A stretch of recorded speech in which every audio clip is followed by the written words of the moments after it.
Pantesan sibuk gembar-gemborkan Rusia akan serang Ukraina kapan saja, Amerika Serikat kong kali kong hendak hancurkan Ukraina dan dapat keuntungan besar ini. But so far, we do not see any sign of de-escalation on the ground. No withdrawals of troops or equipment. This may, of course, change. However, what we see today is that Russia maintains a massive invasion force ready to attack. You are convinced that President Putin is going to invade Ukraine. Is that what you just said a few moments ago? Yes, I did. Yes. So is diplomacy off the table then? No. Until he does, diplomacy is always a possibility.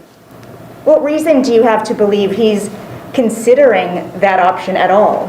We have a significant intelligence capability. Thank you very much. Thank you. По поводу, хотим мы этого или нет. Конечно, нет.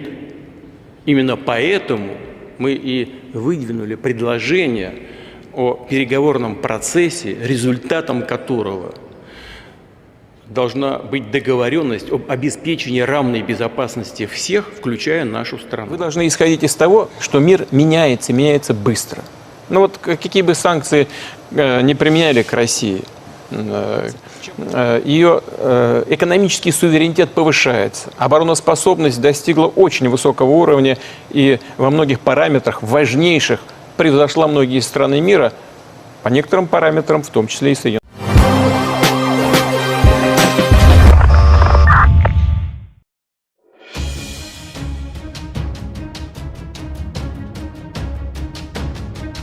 Situasi di Ukraina berlanjut menjadi sangat tegang dan berevolusi.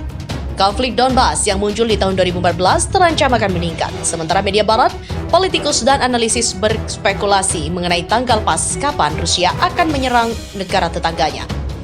Pihak yang mengklaim Presiden Rusia Vladimir Putin akan menyerang Ukraina pada 16 Februari kini bersikeras. Moskow berencana meluncurkan serangan ke negara Eropa Timur pada 20 Februari.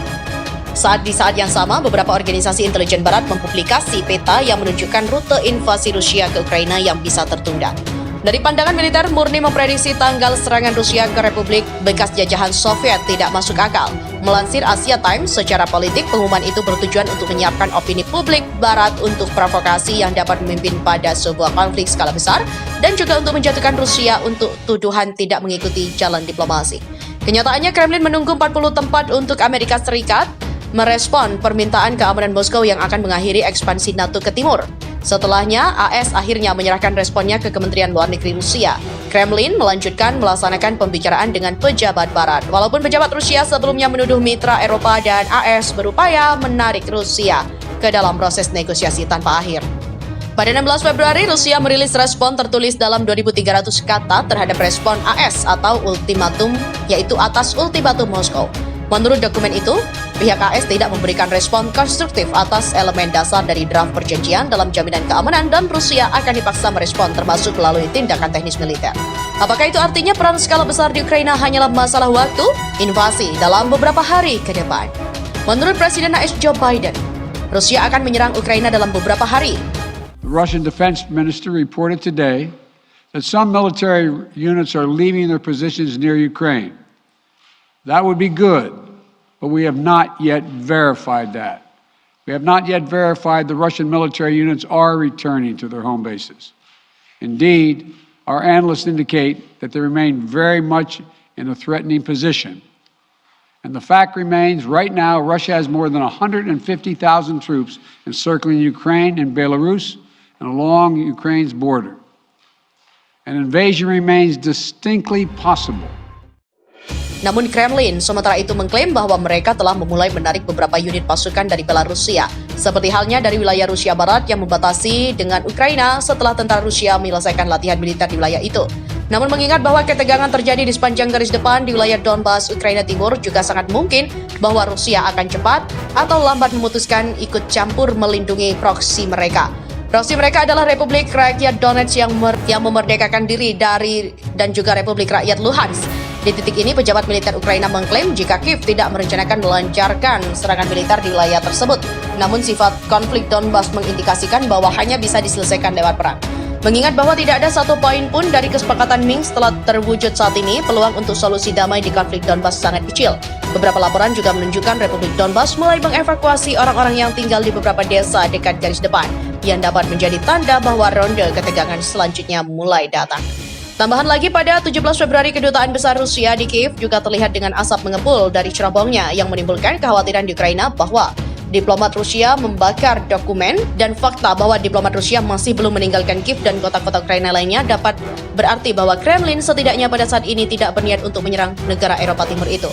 Perlu diingat bagaimanapun bahwa beberapa negara barat telah menutup kedaulatan mereka di Kiev dan pindah ke kota Lviv di Ukraina Barat. Apakah mereka tahu sesuatu yang tidak diketahui oleh seluruh dunia? Ini dampak ekonomi bila Rusia benar-benar serang Ukraina. Kondisi geopolitik dunia memanas. Konflik terjadi antara Rusia dan Ukraina. Moskow diyakini akan menyerang Kiev dalam waktu dekat. Intelijen Barat mengklaim sekitar 100.000 pasukan sudah berada di wilayah sekitar perbatasan kedua negara.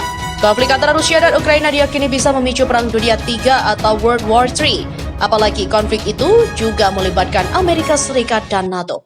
Jika benar Presiden Vladimir Putin akan menyerang Ukraina, invasi penuh diyakini akan mengguncang pasar energi dan komoditas. Ini pun akan memicu aksi jual saham tajam.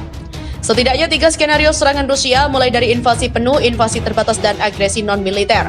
Berikut penjabarannya menurut Rick Newman, kolumnis Yahoo Finance. Meski langkah ini disangsikan banyak orang, tapi jikalau itu terjadi, Eropa dan AS pasti akan menjatuhkan sanksi. Pembatasan atau pemblokiran ekspor komoditas utama Rusia bisa saja diambil seperti aluminium, nikel, palladium, platinum, dan biji-bijian tertentu.